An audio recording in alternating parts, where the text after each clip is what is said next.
So this week I'm going to do something a little bit different from my typical video. I had this question asked over the holiday. Someone asked me which VR headset that I would recommend purchasing. And of course last week I did my VR video where I played a little bit of Beat Saber, had a lot of fun with it. But that is a good question. Which VR headset would I recommend purchasing? Or better yet, would I recommend purchasing a VR headset at all? So that's what I'm setting out to answer today. This week on Mike Techs It Out.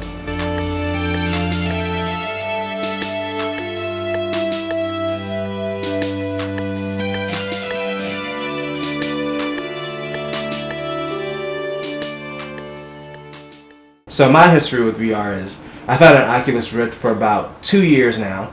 I got one back before the price went down. So I got the original Rift that came with the 360 controller and 2 sensors. And that was about $600. And then a couple months later, that's when the touch controllers came out. And the touch controllers by themselves were $200. So altogether, I spent $800 on the Rift. Now you can get this bundle for $400 that comes with everything. So that's the headset that I'm most familiar with. That's kind of my point of basis when it comes to this question. The other question I do see a lot is VR good? Because it seems like some people have this misunderstanding that they think VR is not good for some reason. So I wanted to address that as well. So let's start off with the question. Is VR good? Which is not the first question that I asked, but I'm going to work to the other question, which is which headset to buy.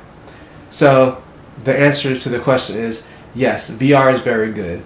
It really creates a sense of immersion that you really can't get with any other game medium, whether that's on consoles like Xbox or PS4, and even if you go back to the Wii with the motion controls, it just doesn't measure up to what you're getting with the proper VR headset setup. And even like the cell phone based ones like the Gear VR or like a Google Daydream, they're still pretty immersive for what they're offering.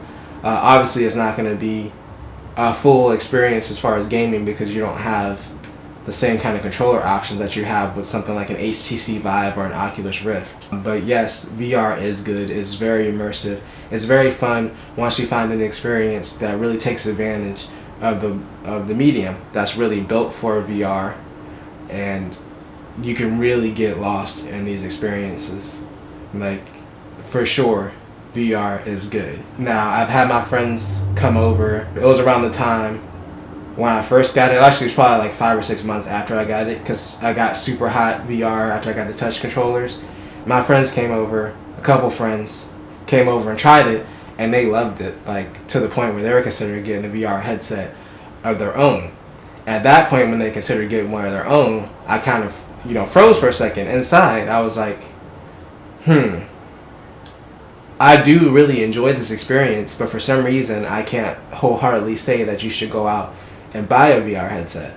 And VR was still pretty new to me at that time, so it took me a while to kind of reconcile those feelings as to why I felt weird about recommending it. Because it's not that it was something that was bad, it's just at the same time, I wouldn't recommend it. So I started thinking about it, and there were some great experiences. There still are some great experiences. Like I mentioned, Super Hot VR, Space Pirate Trainer. There's a Google Earth, I believe it's Google Earth, where it's basically kind of like maps. That's great. Like there are a bunch of great experiences. For Oculus, there's like Robo Recall. That's an Oculus exclusive. That game is great. It's not a matter of the number of experiences that they have, but if you think you're going to get like a full 30 to 60 hour game, that's where you might be let down. A lot of these experiences, even the great ones, are usually like an hour or two at the most. And with VR in its current state, that's probably, the most amount of time that you're really going to want to spend playing VR in one setting. Which gets to my first problem with VR, is it can get uncomfortable for long periods of time. And if you're new and you have motion sickness, like if you easily get motion sickness, you probably will feel motion sick the first time you try it. Now, from my personal experience, I don't have an issue with motion sickness. There were a few games where it did hit me, but after playing them for a while, it did go away after I got used to it. So that wasn't a huge issue, but someone who's way more sensitive to motion sickness, it can be a big issue. And even if you're not, it's just like sitting here with this headset on and then kind of moving around. It does get uncomfortable. Like you start to get sweaty under the headset, and it's just not something that you really want to do for a long time. Even like if it's a seated game, you still kind of get uncomfortable after a little while. At least my experiences with the Rift, and the Rift is a pretty comfortable headset. So it's just something to really take into account if you're considering buying a VR headset. The second thing is the space requirement. You do have to have a lot of space for it to really do like the environmental tracking properly. So I keep this room set up in a specific way so that way I have enough space to do VR when I want to play it. Which honestly isn't that often, and it kind of sucks to have to keep my room set up in a specific way. Like I mounted shelves just for the sensors and everything, just so when I want to play VR I can play it. So that's another thing to take into account. But no matter what your solution is, some games just require a lot of space. So let's say if you have this in your living room, then you might want to move furniture or something like that when you want to play VR, and that's just an inconvenience to the user. That's one of the biggest things, is the space requirement. Like that's kind of a killer right there, especially if you're in a smaller space. The third thing is the wires.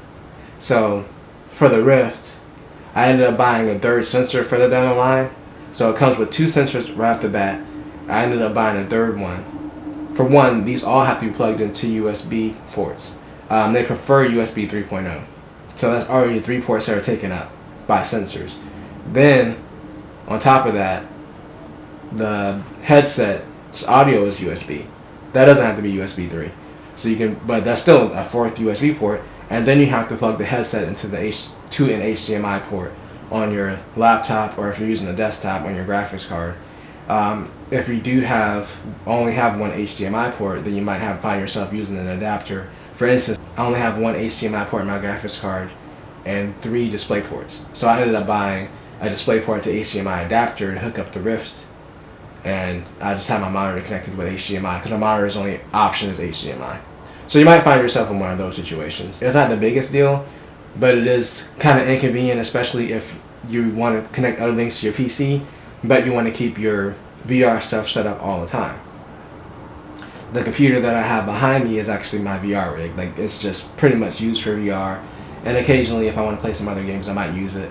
But we do have another computer that's like solely dedicated to gaming, so this is pretty much just the VR rig. And the reason is because all these USB ports are taken up. Now, other VR solutions don't have this issue. The HTC Vive doesn't use USB for their sensors. They have these little lighthouse things that you just mount on the wall anywhere. And then if you're looking at a solution like the PlayStation VR, that just uses a camera to track, so that's not as big of an inconvenience to play somewhere. And then also there's these mixed reality headsets that have inside-out tracking, so the tracking is built into the headset itself. So those are kind of my gripes specifically with the Rift.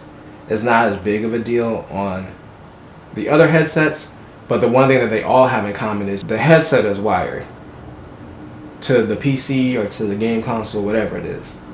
Even the mixed reality headsets. There's no wireless solution now yet for like tethering to a PC. And that's kind of an inconvenience. Like, not only do you have to have this large space, but let's say if you're playing VR, first of all, you can't see anything in most cases because you're focused on this game. You can't see anything. Like the Oculus Rift doesn't have a camera on it where you can see, outside of what's going on in the outside world. So you're kind of blinded. And then you have this big cable like lumbering around that's kind of tethering you to the computer or to the game console. Now, like let's say if you're playing with a small child in the house or a pet or something like that, they could easily get caught up in the wires. You could end up getting hurt, or your pet or your child could end up being hurt because you got this long wire going across the floor while you're lost and you don't know what's going on because you have this headset on. I mean, to me that's not a big issue because I have like a dedicated bedroom and I just close the door so that way the dog can't get in here while I'm doing VR stuff. But it is kind of like one of those growing pains from VR. It's kind of one of those things that we need to get to the next level. And Oculus is trying to remedy that. Like they released the Oculus Go, which is a standalone headset that has built-in titles kind of, or it has, I can't remember if the titles are built in or if you can download them.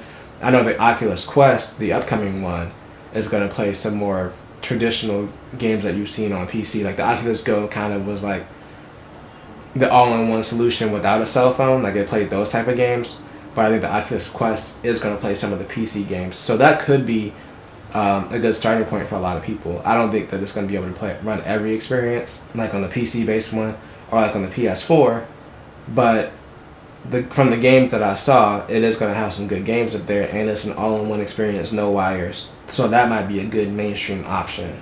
The real question is, which one would I recommend? Or would I recommend VR at all?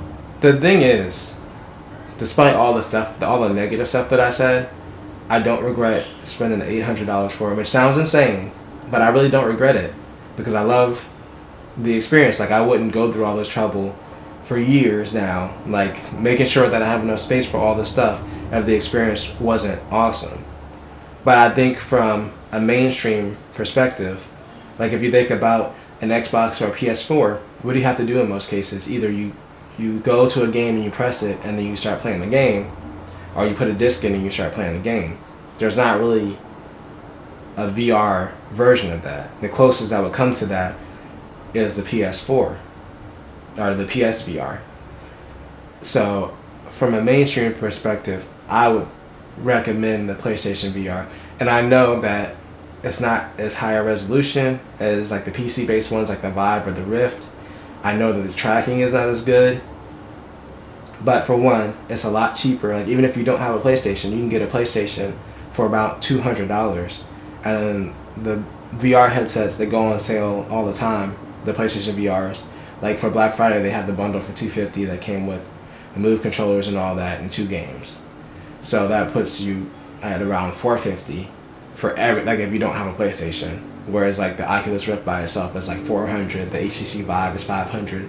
There are some Windows mixed reality headsets that are about around $200, but even then you still have to have a powerful PC, and that PC might cost you anywhere from $700 and up. Like $700 if you're lucky to find all the components that you would need that are recommended to run VR well.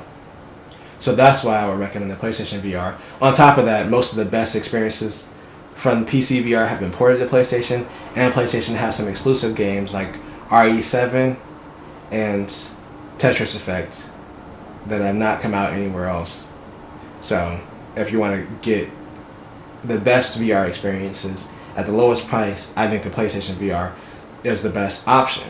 But the thing is, when I got the Oculus Rift for the first couple of months, I was enamored with it. I loved everything that I played. And then after I kind of ran through all those experiences, a lot of the times it does just sit on the shelf and collect dust until I find something compelling to play, like when I came back for Beat Saber last week. And now like I'm hooked on Beat Saber. I love it. But those experiences really are few and far between. So I'm not saying that not to buy a VR headset. I'm just saying to know what you're getting into, that there is a limited number of good games right now, and the experiences are short, that you're going to need a lot of space, and that you're going to be tethered to this console or to this computer, whatever you're using to play it. If you can get past those things, I do think that VR has a lot to offer, and VR is still growing and will continue to get better. I don't know if the current state of VR would be the one that takes off, but it's still worth checking out. If you have a way to try it, like for instance, the Best Buy by where I live at has a demo that they usually run on the weekends where you can go there and try like an Oculus Rift. I would recommend trying it first before going out there and buying it. But yeah, if you want to buy it, PlayStation VR is probably the best way to get in. Anyway, let me know your thoughts and comments on VR. Remember to check out my other videos. Like I said, I played Beat Saber last week. I had a lot of fun. I might text it out every Thursday, which is kind of a news thing, or I tech it out. Remember, if you enjoy what you see, subscribe, tell a friend, tell a coworker, and remember to always do at least 2 things at the same time. Peace.